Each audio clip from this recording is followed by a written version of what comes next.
What's up, Trainiacs? So, obviously, this year Daniela Ryf has been amazing. Just crazy. Off the hook, record-setting performances, kind of good. So, we're going to take a look at why Daniela Ryf is so good, what we can take from her training and apply it to ours, so that hopefully we can break some course records and maybe win Kona. I mean, like, are you in for that? I can do it. Let's do it.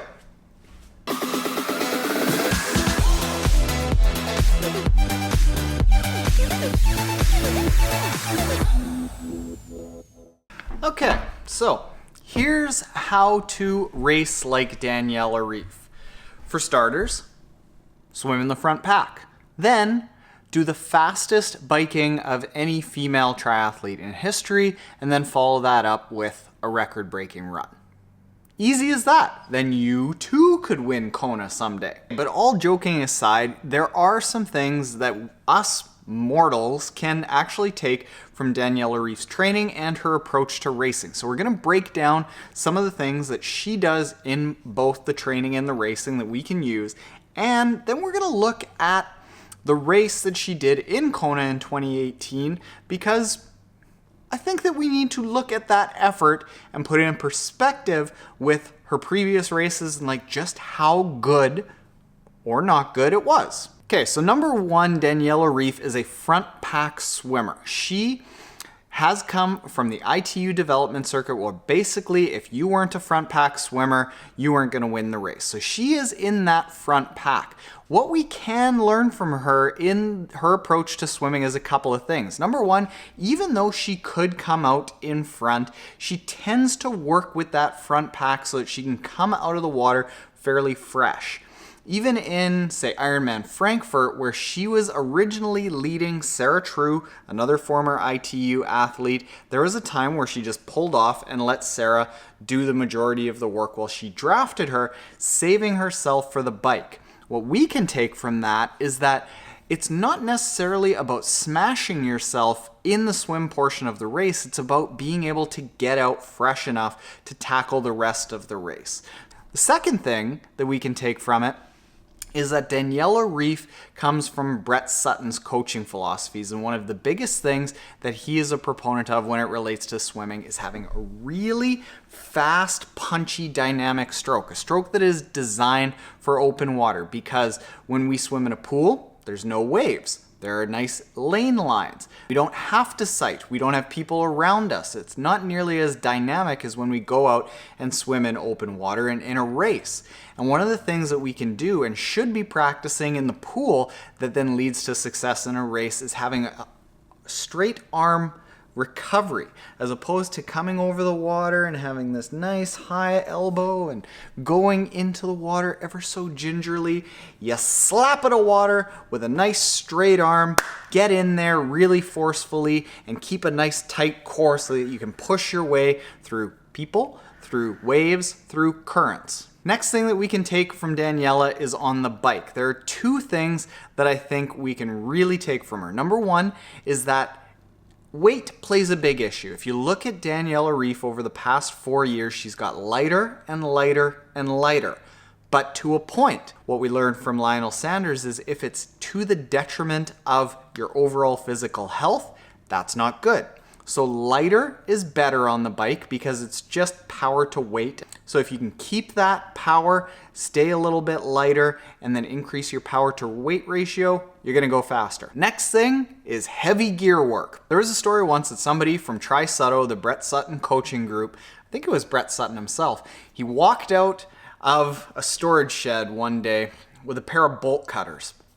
And he went over to an athlete and clipped the front derailleur cable so that the athlete could not shift out of the big ring. He said that small ring is for emergencies only. Premise to this is that you need to build up the muscular endurance to make your legs hardy to be able to turn over those pedals in a very forceful way throughout the course of an entire race. Heavy gear work, where your body is having to recruit a lot more muscle fibers, is a really good way to do that. However, you don't just do that in a race and be like, yeah, I'm just gonna stay in the big ring. You train for it, you prepare for it, you harden up and callus your legs to get used to that heavy gear work so you can ideally just lower your cadence down to that 75 to 85 range and put out higher power, and you're not ripping your legs apart to the detriment of the run.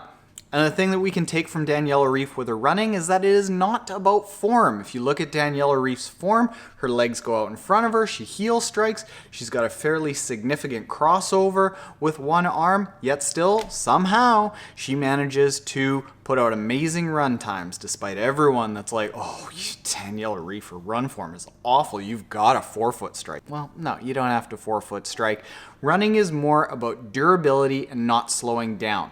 So that means you gotta do enough miles, you gotta stay healthy, you gotta stay nice and strong with things like weightlifting and proper run volume. I'm saying proper run volume, not just going out and smashing 40K runs, proper run volume that allows you to build up a fair bit of mileage without getting hurt. But the key is to stay nice and steady, not slow down, and not get hurt. All right, let's switch this up and talk about Daniela Ryf's performance in the Ironman World Championship 2018. Record-setting, goal-breaking, like shattered. Now let's look at this point for point. In the swim, she was slower. It was her worst swim in Ironman, where she went 57.5 minutes as opposed to last year where she was about 53.5. The reason for this is that she got stung by a jellyfish in warm-up, and she was telling No Triathlon Kim, my wife, NTK, the next day, sitting next to her, she was like, I got stung so bad, didn't even think I could move my arm. And she was like, am I gonna drown? Am I literally going to die in this race? And should I give in? But she thought to herself, what about all those people that are looking up to her and wanting her to continue on? And that motivated her to keep going. She still won the race. So the lesson in that is that even though things might not go as well as you hoped, you might get injured, you might get stung by a jellyfish, you aren't going to be able to control every single variable, but you can still put out your best performance and you never know what happened. You might win Kona even though you've been stung by a jellyfish. Now let's take a look at the bike. This was a very fast bike year, and I've done some analysis like I did with Patrick Lange, kind of showing how much faster this bike was relative to the overall field. So what we did was we took the top 20 athletes in 2018 and 2017, we took out the outliers, the fastest on the top and the slowest on the bottom from those top 20, and we got the average bike finish times from the remaining 18 athletes. And then we look and we see where Daniela ranks in relation to that. So in 2018, the top 18 women were a 4:47 bike average. Daniela Ryf, 4:26, 21 minutes faster than the average. 2017, that same top 18 athletes had an average bike time of 5:02, whereas Daniela was 4:53, 9 minutes faster. So the delta, the difference between 2017 and 2018 was a 12-minute improvement once you level it out and kind of put it on the same scale as 2017. Patrick Lange, with all the work that he did on the bike, was a 2-minute improvement. Now, Daniela Ryf is clearly doing something that is incredible right now with how much faster she's getting. For somebody to already be the fastest cyclist in the world at the full Ironman distance, to then get even faster in 2018 is incredible. I think that performance needs to be put in another realm of performance metrics. That's incredible. And then we can do the same thing for the run. The top 18 runners in 2017 were a 3:15 marathon, whereas the top 18 runners in 2018 was a 3:09 marathon. Danny in 2017 was 3 hours, 15 minutes faster than the average. And in 2018, she was 2 hours, 57 minutes, so 12 minutes faster than the average. So relative to the field in 2018, she didn't actually do as good as she did in the year prior. So level it all out. Let's say that she's able to do the same swim. She's able to do the bike that she did. That is a 12-minute improvement relative to the field the year before.